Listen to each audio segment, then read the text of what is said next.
Mia hadn't slept through the night in 4 months, not since the night she brought home a tiny snow-white ball of fur with folded ears, amber eyes, and an attitude that could silence an entire room. She named him Cloudy, and from the very first night, Cloudy made one thing absolutely clear. Sleep was not on his schedule. Most people laughed when Mia told them. "It's just a cat," they said. "Put him in another room, close the door, he'll adjust." They said all the things people say when they don't understand. But what those people didn't know, what no one could have predicted, was that Cloudy wasn't keeping Mia awake for nothing. What the camera caught at 3 a.m. changed everything. Mia was 26 years old, living alone in a small apartment in the city. She had moved in just a year earlier, fresh out of a long relationship, trying to rebuild something that felt like her own. The apartment was quiet, too quiet. The kind of quiet that presses against your chest at 2 in the morning and reminds you of everything you're trying not to think about. She hadn't planned on getting a cat. She had walked into the shelter on a Tuesday afternoon just to look. That's what she told herself anyway. Cloudy was in the third cage on the left, 7 months old, pure white, with small folded ears and a face that seemed permanently unimpressed with the world. He wasn't meowing like the others. He wasn't pressing his nose against the cage door. He was simply sitting, upright, dignified, staring at Mia as if to say, "You're late." Mia stood there for a full 10 minutes. Then she filled out the adoption papers. The first night was immediately revealing.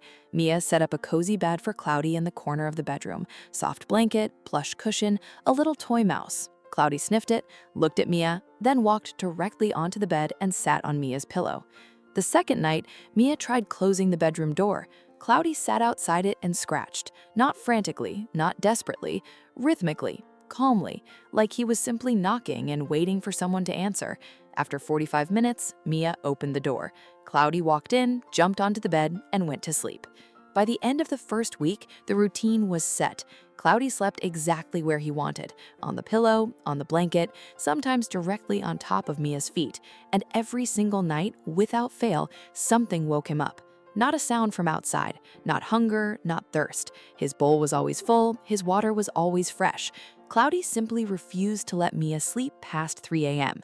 He would start slowly, a gentle paw on Mia's cheek, then a second paw, then the amber eyes inches from Mia's face, watching, waiting. And if Mia didn't stir, Cloudy would begin to purr. Not the soft, sleepy purr of a contented cat, but a loud, deliberate, almost mechanical rumble that vibrated through the pillow and into Mia's skull. Mia told her friends. They thought it was funny. She posted about it online. People found it adorable. A few people suggested she see a vet about Cloudy's behavior. One person suggested she see a vet about her own. But here's what nobody knew, what even Mia didn't understand. I see you're still here, and if you haven't subscribed yet, honestly, that stings a little. Hit that subscribe button. What happens next is exactly why this channel exists. 3 months into life with Cloudy, Mia had a bad week, the kind of week that accumulates quietly. A difficult conversation with her mother, a project at work that fell apart, an old memory that surfaced without warning on a random Wednesday afternoon. She came home that Thursday feeling hollowed out. She sat on the couch, she didn't turn on the TV, she just sat.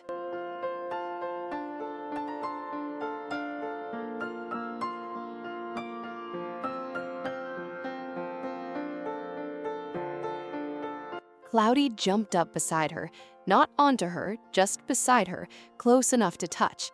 And he sat there too, completely still, his white fur pressed lightly against Mia's arm. Neither of them moved for almost an hour. Mia started crying at some point. She wasn't sure exactly when. And Cloudy didn't move, didn't look away, didn't try to climb into her lap or demand attention. He just stayed. Like he understood that sometimes the kindest thing you can do for someone is simply refuse to leave. Some stories deserve to be shared. This one is one of them. But the 3 a.m. wake-ups continued, every night, like clockwork. And then came the night that explained everything. It was a Friday. Mia had gone to bed later than usual, exhausted, barely able to keep her eyes open. She fell asleep almost immediately, the deep, heavy sleep of someone who has been running on empty for too long. At 3:07 a.m., Cloudy woke her up. The usual routine, paw on the cheek, amber eyes, that deliberate rattling purr. This time, Mia sat up and immediately smelled it, a faint but unmistakable smell, something burning. She got up, walked to the kitchen, and found that the stove had been left on. A kitchen towel too close to the burner had begun to scorch at the edges. She turned it off, stood in the kitchen for a long moment, heart still catching up to what had just happened. Then she looked down. Cloudy was sitting at her feet, looking up at her with that same unimpressed expression he had worn the day Mia first saw him in the shelter. No drama, no fanfare, just presence. Mia sat down on the kitchen floor, Cloudy climbed into her lap, and for the first time in months, Mia didn't feel alone in her quiet apartment. She felt watched over. She felt, in a way she couldn't quite explain, safe. She sat there for a long time. The kitchen was quiet now, the smell of something that almost happened still faintly in the air, and Cloudy stayed in her lap, completely still, his eyes half closed, his breathing slow and steady, like he had done what he needed to do, like he could finally rest. Mia thought about all the nights she had been frustrated, all the mornings she had woken up exhausted and wondered what was wrong with him, all the times she had almost closed the bedroom door and let him scratch until he gave up. She hadn't. Something had always stopped her, some quiet instinct she hadn't been able to name. She understood it now. He had never been the problem. He had always been the answer. People will tell you that cats are independent. They will tell you cats don't care, that they're indifferent creatures who share space with you only for the warmth and the food. And maybe some of them are, but Cloudy had been waking Mia up every night for months. Not because he was restless, not because he was bored, because he was paying attention in a way that no one else had been.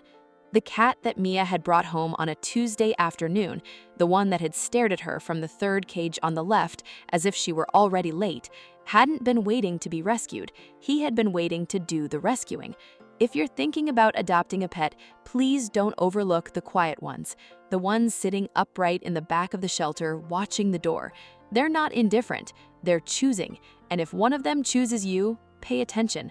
You might need each other more than you know. Today, Cloudy still sleeps on Mia's pillow. He still wakes her up at 3 a.m. most nights, and Mia doesn't fight it anymore.